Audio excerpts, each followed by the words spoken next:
ನಮಸ್ತೆ ಎಲ್ರಿಗೂ. ಇವತ್ತು ನಾವು ಮಶ್ರೂಮ್ ಬಿರಿಯಾನಿ ಮಾಡಲಿಕ್ಕೆ ಹೊರಟಿದ್ದೀವಿ. ಸೊ ಫಸ್ಟಿಗೆ ಮಶ್ರೂಮ್ ಬಿರಿಯಾನಿಗೆ ನಾನು 2 kg ರೈಸ್ ತಗೊಂಡಿದ್ದೀನಿ. 2 kg ಮಶ್ರೂಮ್ ಬಿರಿಯಾನಿ ಮಾಡ್ತಾ ಇದ್ದೀವಿ. ಸೊ ಫಸ್ಟ್ ಇದನ್ನು ನಾನು ವಾಶ್ ಮಾಡಿ ಇದನ್ನು ಬೇಯಲಿಕ್ಕೆ ಇಡ್ತೇನೆ.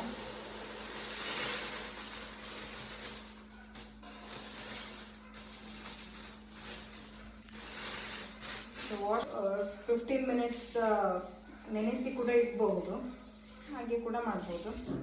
ನಾನಿವತ್ತು ಕುಕ್ಕರಲ್ಲಿ ಮಾಡ್ತಾ ಇಲ್ಲ, ಸಪ್ರೇಟಾಗಿ. ಸೊ ಮಶ್ರೂಮ್ ಗ್ರೇವಿ ಸಪ್ರೇಟಾಗಿ ಮಾಡಿ ಮತ್ತು ಈ ರೈಸನ್ನು ಕೂಡ ಸಪ್ರೇಟಾಗಿ ಮಾಡೋದು. ಕುಕ್ಕರಲ್ಲಿ ಮಾಡ್ತಾ ಇಲ್ಲ, ಬೇರೆ ಬೇರೆ ಪಾತ್ರೆ ಮಾಡಿ ಮತ್ತು ಅದನ್ನು ಒಟ್ಟಿಗೆ ಮಿಕ್ಸ್ ಮಾಡ್ತಾ ಇರೋದು.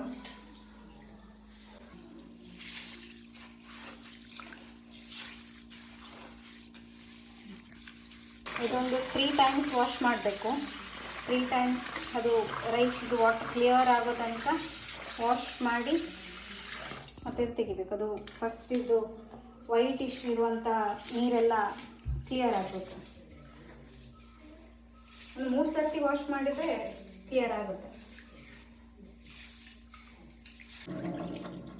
ಇವಾಗ ರೈಸ್ ವಾಶ್ ಮಾಡಿ ಆಗಿದೆ. ಇದಕ್ಕೆ ಈಗ ನಾನು ಬೇ ಲೀವ್ಸ್, ಪುಲಾವ್ಗೆ ಹಾಕುವಂಥ ಲೀವ್ ಮತ್ತು ಲವಂಗ, ಚಕ್ಕೆ ಎಲ್ಲ ಹಾಕಿ ಇದನ್ನು ಬೇಯಿಸ್ಲಿಕ್ಕೆ ಇಡೋದು. ಬೇಯಿಸ್ಲಿಕ್ಕೆ ನಾನು ಹೊರಗಡೆ ಅಮ್ಮನಿಗೆ ಕೊಡ್ತಾ ಇದ್ದೇನೆ, ಸೌದೆಯಲ್ಲಿ ಬೇಯಿಸೋದು. ಸೊ ಅಂದರೆ ಕುಕ್ಕರಲ್ಲಿ ಮಾಡ್ತಾ ಇಲ್ಲಲ್ಲ, ಸೊ ಹಾಗೆ ಸೌದೆಯಲ್ಲಿ ಈ ರೈಸನ್ನು ಬಾಯ್ಲ್ ಮಾಡಿ ಅಮ್ಮ ಕೊಡ್ತಾರೆ. ಸೊ ಇದನ್ನೀಗ ಅಮ್ಮನಿಗೆ ಕೊಡ್ತೇನೆ. ಎಣ್ಣೆ ಕೂಡ ಹಾಕಬೇಕು ರೈಸ್ ಬಾಯ್ಲ್ ಆಗುವಾಗ. ಆಗ ರೈಸ್ ಏನಾಗಿರುತ್ತೆ ಅದು ತರಿಯಾಗಿರೋ ಅಂದರೆ ಅಂಟಂಟಾಗಿರೋದಿಲ್ಲ ಎಣ್ಣೆ ಹಾಕಿದರೆ. ಸೊ ಎಣ್ಣೆ, ಉಪ್ಪು ಎಲ್ಲ ಹಾಕಿ ಅದನ್ನು ಬಾಯ್ಲ್ ಮಾಡಲಿಕ್ಕೆ ಅಮ್ಮನಿಗೆ ಕೊಡ್ತೇನೆ. ಓಕೆನಾ?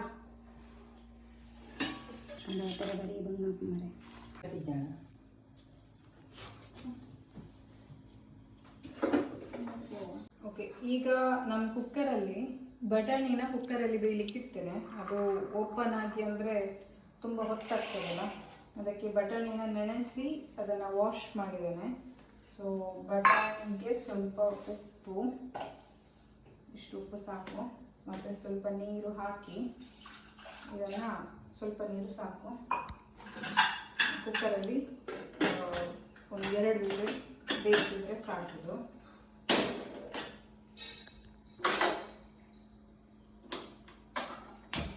ಇದು ಬೇಯುವಷ್ಟೊತ್ತಿಗೆ ನಾನು ತರಕಾರಿ ಎಲ್ಲ ಕಟ್ ಮಾಡ್ಕೊತೇನೆ.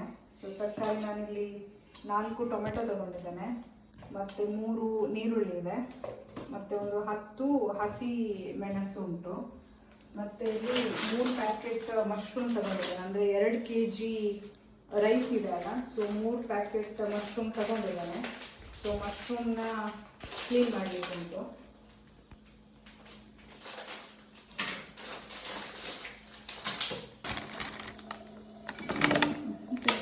ಟೋಟಲ್ 3 ಪ್ಯಾಕೆಟಲ್ಲಿ ನನಗೆ ಇಷ್ಟು ಮಶ್ರೂಮ್ ಸಿಕ್ಕಿದೆ.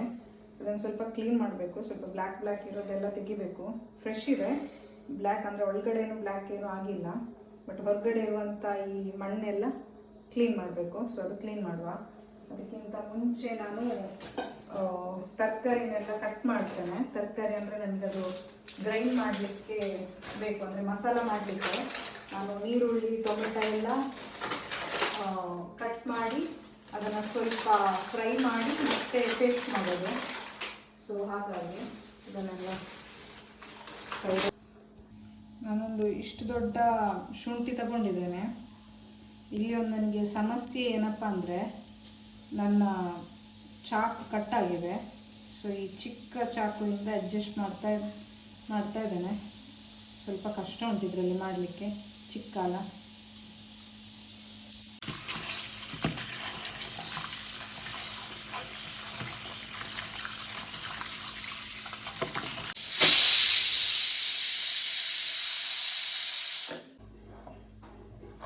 ಇದು ಚಾಪ್ ಮಾಡುವಾಗ ರಫ್ ಆಗಿ ಚಾಪ್ ಮಾಡ್ಬೋದು, ಅಂದರೆ ಇದು ಗ್ರೈಂಡ್ ಮಾಡಲಿಕ್ಕೆಲ್ಲ.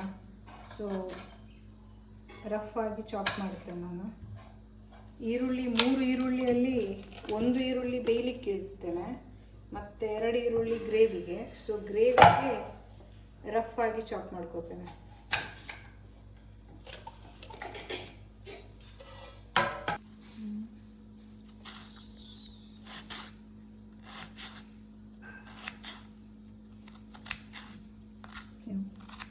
ನಾನು 4 ಟೊಮೆಟೊ ತಗೊಂಡಿದ್ದೇನೆ, ಚಿಕ್ಕ ಚಿಕ್ಕ ಇದೆ, ದೊಡ್ಡ ಇಲ್ಲ. ಇದು ಟೊಮೆಟೊ ಕೂಡ ಹಾಗೆ ನಾನು ರಫ್ ಆಗಿ ಚಾಪ್ ಮಾಡ್ತೇನೆ, ಇದು ಫ್ರೈ ಮಾಡಿ ಗ್ರೈಂಡ್ ಮಾಡಲಿಕ್ಕೆಲ್ಲ. ಸೊ ರಫ್ ಆಗಿ ಕಟ್ ಮಾಡ್ತಾ ಇದ್ದೇನೆ.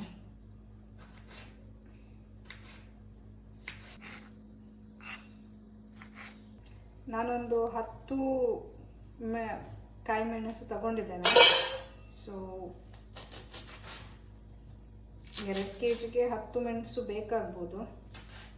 ನೀವು ಕಮ್ಮಿ ಮಾಡೋದಾದರೆ ಕಡಿಮೆನೂ ಹಾಕ್ಬೋದು. ಇದು ಕೂಡ ರಫ್ ಆಗಿ ಚಾಪ್ ಮಾಡ್ತೇನೆ.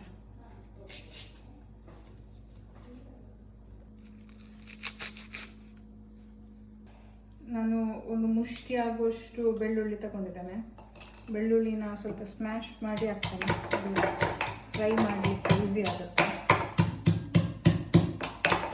ಅದು ಬ್ಲೆಂಡ್ ಮಾಡಲಿಕ್ಕೆ ಉಂಟು, ಫುಲ್ ಪೇಸ್ಟ್ ಏನು ಬೇಡ, ಬಟ್ ಫ್ರೈ ಮಾಡುವಾಗ ಒಳಗಡೆ ಎಲ್ಲ ಬೇಯುತ್ತೆ ಅಲ್ಲ, ಅದಕ್ಕೋಸ್ಕರ ಸ್ವಲ್ಪ ಈ ಥರ ಗುದ್ದಿ ಮಾಡೋದು ಅಷ್ಟೇ.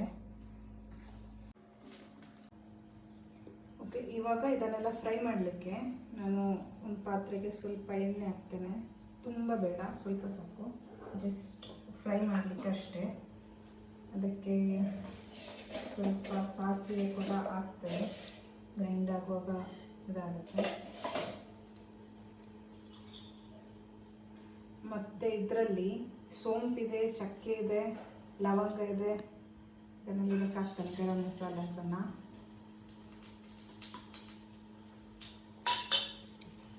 ಮತ್ತು ಜಜ್ಜಿಟ್ಟಿರುವಂಥ ಇದು ಬೆಳ್ಳುಳ್ಳಿ ಕೂಡ ಹಾಕ್ತೇನೆ.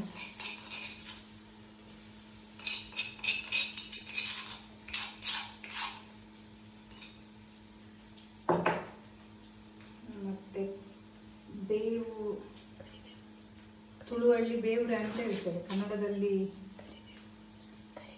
ಕರಿಬೇವು ಅಂದರೆ ಕರಿಬೇವಾ? ಕರಿಬೇವಲ್ಲ, ಹಾಂ, ಇಲ್ಲ ಕರಿಬೇವು. ಕಹಿಬೇವು ಅಂದರೆ ನೀಮ, ಕರಿಬೇವು ಅಂದರೆ ಕರಿಲಿಕ್ಕೆ ಹಾಕೋ ಸೊಪ್ಪು. ಓಕೆ,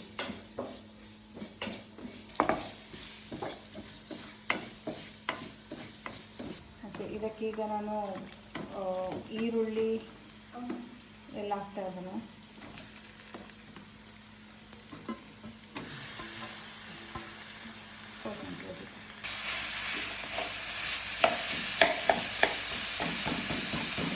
ಇದು ಈ ಥರ ಫ್ರೈ ಮಾಡಿನೇ ಮಾಡಬೇಕು ಅಂತ ಇಲ್ಲ, ಹಾಗೆ ಕೂಡ ಮಾಡ್ಬೋದು. ನಾನು ಯಾವತ್ತು ಬಿರಿಯಾನಿ ಮಾಡುವಾಗ ಜಾಸ್ತಿ ಚಿಕನ್ ಆಗಿರ್ಬೋದು, ಮಟನ್ ಯಾವುದೇ ಆಗಿದ್ದರೂ ಕೂಡ ನಾನು ಈ ಥರ ಫ್ರೈ ಮಾಡಿ ಮಾಡೋದು. ಯಾಕೆಂದರೆ ಅದೊಂಥರ ಸ್ಮೆಲ್ ಚೇಂಜ್ ಇರ್ತದೆ. ಹಾಗೆ ಕೂಡ ಮಾಡ್ಬೋದು, ಫ್ರೈ ಮಾಡಬೇಕು ಅಂತ ಇಲ್ಲ. ನನಗೆ ಈ ಥರ ಫ್ರೈ ಮಾಡಿ ಮಾಡೋದು ಸ್ವಲ್ಪ ಇಷ್ಟ ಆಗ್ತದೆ, ಅದು ಸ್ಮೆಲ್ ಒಂಥರ ಚೆಂದ ಇರ್ತದೆ. ಹಾಗೆ ನಾನು ಫ್ರೈ ಮಾಡಿ ಮಾಡೋದು ಜಾಸ್ತಿ ಆಗುತ್ತೆ. ಕಾಯಿ ಮೆಣಸು ಕೂಡ ಇದಕ್ಕೆ ಹಾಕ್ತೇನೆ, ಎಲ್ಲ ಕೂಡ ಇದಕ್ಕೆ ಹಾಕ್ತೇನೆ, ಅಂದರೆ ಎಲ್ಲನೂ ಒಟ್ಟಿಗೆ ಬ್ಲೆಂಡ್ ಮಾಡೋದಲ್ಲ. ಸೊ ಎಲ್ಲ ಒಂದರಲ್ಲೇ ಹಾಕ್ತೇನೆ. ಇವನ್ ಇದಕ್ಕೆ ನಾನು ಇದು ಕೂಡ ಹಾಕ್ತೇನೆ, ಪುದೀನ ಮತ್ತು ಕೊತ್ತಂಬರಿ ಸೊಪ್ಪು. ಅದು ಕೂಡ ನನಗೆ ಸ್ವಲ್ಪ ಅದರ ಹಸಿ ಮಾಸಿ ಮಾಡಿದರೆ ಅದು ಹಸಿ ಹಸಿ ಇರೋದಿಲ್ಲಲ್ಲ, ಹಾಗೆ ಗ್ರೇವಿ ಸ್ವಲ್ಪ ನನಗೆ ಚಂದ ಅಂತ ಅನ್ನಿಸ್ತದೆ.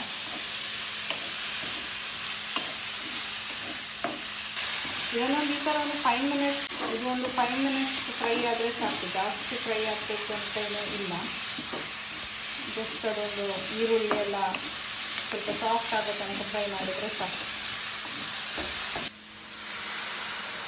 ಇದಕ್ಕೆ ಕೊತ್ತಂಬರಿ ಸೊಪ್ಪು ಮತ್ತು ಪುದೀನ ಸೊಪ್ಪು ಕೂಡ ಹಾಕ್ತಾ ಇದ್ದೇನೆ. ಕಟ್ ಮಾಡಿ ವಾಶ್ ಮಾಡಿ ಇಟ್ಟಿದ್ದೆ, ಅದನ್ನು ಕೂಡ ಇದಕ್ಕೆ ಹಾಕ್ತೇನೆ.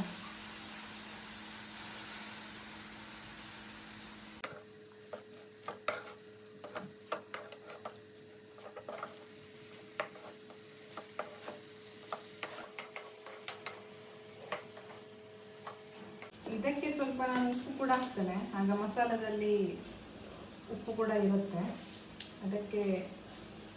ಇದಕ್ಕೆ ಬ್ಲೆಂಡ್ ಮಾಡುವಾಗ ಕೂಡ ಸ್ವಲ್ಪ ಉಪ್ಪು ಹಾಕಿರ್ತೇನೆ.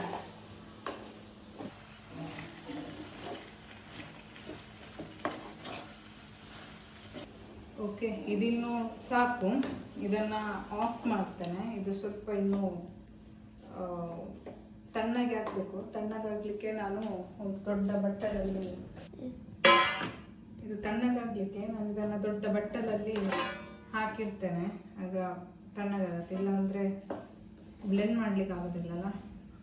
ಇದರಲ್ಲೇ ಇದ್ದರೆ ತುಂಬ ಹೊತ್ತು ಬೇಕು. ಸೊ ನಾನು ಬಟ್ಟಲಲ್ಲಿ ಹಾಕಿರ್ತೇನೆ. ಹಾಕಿ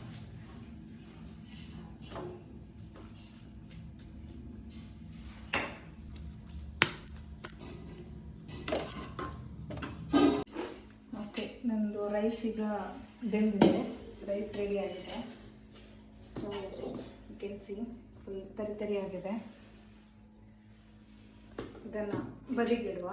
ಹಾಗೆ ಇದು ಕೂಡ ತಣ್ಣಗಾಗಲಿಕ್ಕೆ ಇಟ್ಟಿದ್ದೇನೆ. ಇವಾಗ ಮಶ್ರೂಮನ್ನು ಕ್ಲೀನ್ ಮಾಡಿ ಮಶ್ರೂಮ್ನ ಕಟ್ ಮಾಡಿ ಇಟ್ಕೊಳ್ಳುವ. ಅಷ್ಟೊತ್ತಿಗೆ ಅದು ರೆಡಿ ಆಗುತ್ತೆ.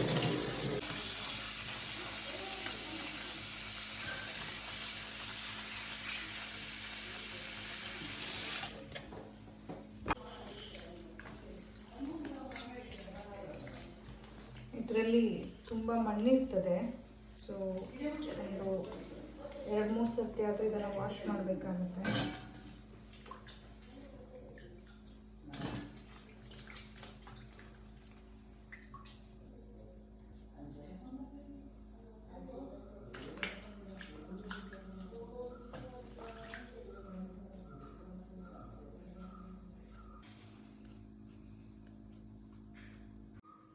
ಇದನ್ನು ಫುಲ್ ಚಿಕ್ಕ ಮಾಡಿ ಕಟ್ ಮಾಡೋದಿಲ್ಲ ನಾನು. ಒಂದು ಮಶ್ರೂಮನ್ನು ಜಸ್ಟ್ 2 ಪೀಸ್ ಮಾತ್ರ ಮಾಡ್ತೇನೆ. ಚಿಕ್ಕ ಮಾಡಿದರೆ ಅದು ಸಿಗೋದಿಲ್ಲಲ್ಲ, ಇಲ್ಲ ಮುದ್ದೆ ಆಗಿರ್ತದೆ. ಅದಕ್ಕೆ 2 ಪೀಸೇ ಮಾಡ್ತಾ ಇದ್ದೇನೆ. ಜಾರಿಗೆ ಹಾಕ್ತಾ ಇದ್ದೇನೆ. ಇದನ್ನು ಬ್ಲೆಂಡ್ ಮಾಡುವಾಗ ಸ್ವಲ್ಪ ಹುಣಸೆ ಕೂಡ ಹಾಕ್ಬೋದು. ಇದು ಕೂಡ ಹಾಕ್ಬೋದು, ಲೆಮನ್ ಕೂಡ ಹಾಕ್ಬೋದು, ಇಲ್ಲಾಂದರೆ ಹುಣಸೆ ಕೂಡ ಹಾಕ್ಬೋದು. ಸ್ವಲ್ಪ ಜಾಸ್ತಿ ಆಯಿತು, ನಾನು ಬ್ಲೆಂಡ್ ಮಾಡಿ ಉಳಿದಿರೋದು ಮತ್ತೆ ಹಾಕ್ತೇನೆ.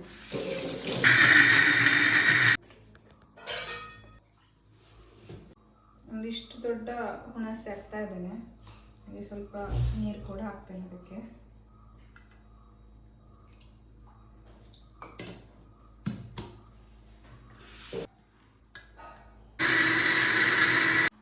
ಒಂದು ಸೆಟ್ ಈಗ ಪೇಸ್ಟ್ ಆಗಿದೆ.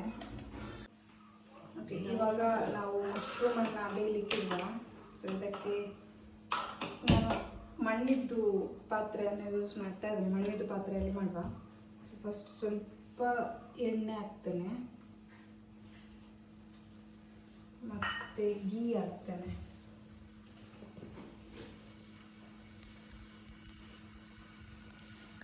ಸ್ವಲ್ಪ ಜಾಸ್ತಿ ಗೀ ಹಾಕ್ತೇನೆ,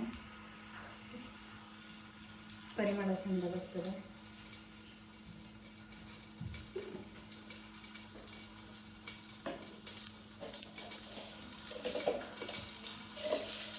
ಸಾಸಿವೆ ಹಾಕ್ತಾ ಇದ್ದೇನೆ.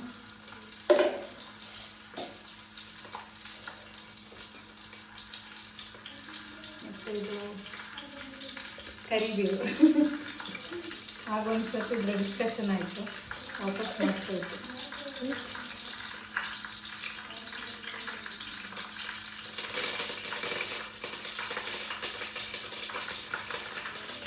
ಈಗ ಈರುಳ್ಳಿ ಮತ್ತು ಟೊಮೆಟೊ ಸ್ವಲ್ಪ ಸಣ್ಣದಾಗಿ ಚಾಪ್ ಮಾಡಿದ್ದೇನೆ. ಆಗ ರಫಾಗಿ ಚಾಪ್ ಮಾಡಿದ್ದು. ಈಗ ಸ್ವಲ್ಪ ಉದ್ದಾಗೆ ಬಟ್ ಸಪ್ಪುದಾಗಿ ಚಾಪ್ ಮಾಡಿದ್ದೇನೆ.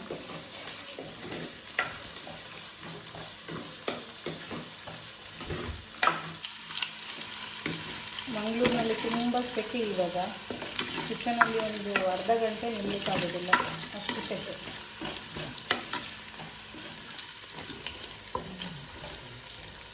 ಈರುಳ್ಳಿ ಸ್ವಲ್ಪ ಬ್ರೌನ್ ಆಯಿತು. ಇವಾಗ ಟೊಮೆಟೊ ಕೂಡ ಹಾಕೋಣ.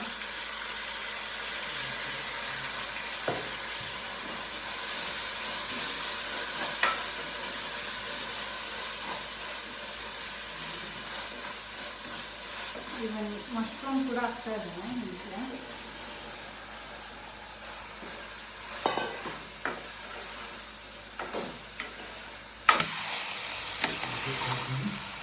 ಸ್ವಲ್ಪ ಟರ್ಮರಿಕ್ ಹಾಕ್ತಾ ಇದ್ದೇನೆ. ಮಿಕ್ಸ್ ಮಾಡುವ. ಉಪ್ಪು ಕೂಡ ಹಾಕಬೇಕು ಇವಾಗ, ಆದರೆ ಸ್ವಲ್ಪ ನೋಡ್ಕೊಂಡು ಹಾಕಬೇಕು, ಯಾಕಂದರೆ ಎಲ್ಲ ಸ್ಟೇಜಲ್ಲಿ ಕೂಡ ಉಪ್ಪು ಹಾಕಿದ್ದೇನೆ. ಬಟಾಣಿ ಬೇಯುವಾಗ ಉಪ್ಪು ಹಾಕಿದ್ದೇನೆ, ಗ್ರೇವಿಗೆ ಕೂಡ ಉಪ್ಪು ಹಾಕಿದ್ದೆಲ್ಲ. ಸೊ ಇಲ್ಲಿ ಉಪ್ಪು ಹಾಕುವಾಗ ಸ್ವಲ್ಪ ಹಾಕುವ, ಜಾಸ್ತಿ ಬೇಡ, ಜಸ್ಟ್ ಮಶ್ರೂಮಿಗೆ ಎಳ್ಕೊಳ್ಳಿಕ್ಕಷ್ಟೇ. ಮತ್ತು ಎಲ್ಲ ಬಟಾಣಿ ಎಲ್ಲ ಹಾಕಿದ ಮೇಲೆ ನೋಡ್ಕೊಂಡು ಹಾಕಿದರೆ ಆಯಿತು.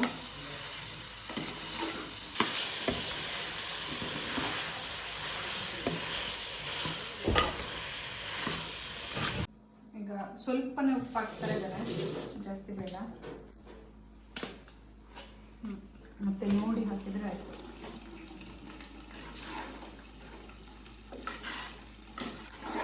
ಈಗ ಆಲ್ಮೋಸ್ಟ್ ಇದು ಬೆಂದಿದೆ. ಇದಕ್ಕೆ ಈಗ ನಾವು ಬಟಾಣಿ ಎಲ್ಲ ಹಾಕುವ.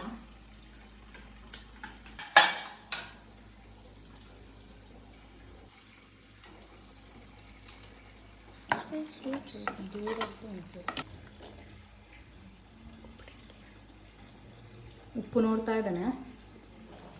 ಉಪ್ಪು ಓಕೆ, ಪರವಾಗಿಲ್ಲ. ಬಟಾಣಿ ಹಾಕಿದ ಮೇಲೆ ಇದಕ್ಕೆ ಸರಿಯಾಗುವಷ್ಟೇ ಇದೆ, ಗ್ರೇವಿಯಲ್ಲಿ ಕೂಡ ಇದೆ. ಸೊ ಎಕ್ಸ್ಟ್ರಾ ಉಪ್ಪು ಹಾಕ್ಬೇಕಂತಿಲ್ಲ, ಇದೇನು ಸಾಕು. ಇದಕ್ಕೀಗ ಗ್ರೇವಿ ಹಾಕುವ.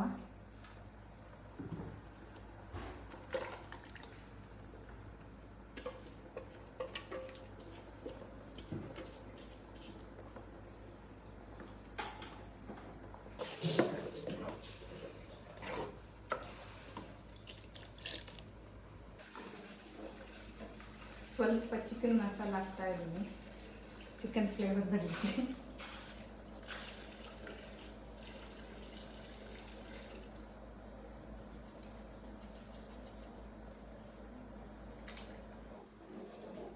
ಇದನ್ನು ಸ್ವಲ್ಪ ಕುದಿ ಬಂದರೆ ಸಾಕು. ಮಸಾಲ ಅಂದರೆ ಇಂಗ್ರೀಡಿಯೆಂಟ್ಸ್ ಎಲ್ಲ ಫ್ರೈ ಮಾಡಿ ಹಾಕಿದ್ದಲ್ಲ, ಸೊ ಜಾಸ್ತಿ ಇದೇನು ಹಾಕಬೇಕು ಅಂತಿಲ್ಲ, ಅದೆಲ್ಲ ಆಲ್ರೆಡಿ ಬೆಂದಿದೆಯಲ್ಲ. ಸೊ ಇದೊಂದು ಕುದಿ ಬಂದರೆ ಸಾಕು.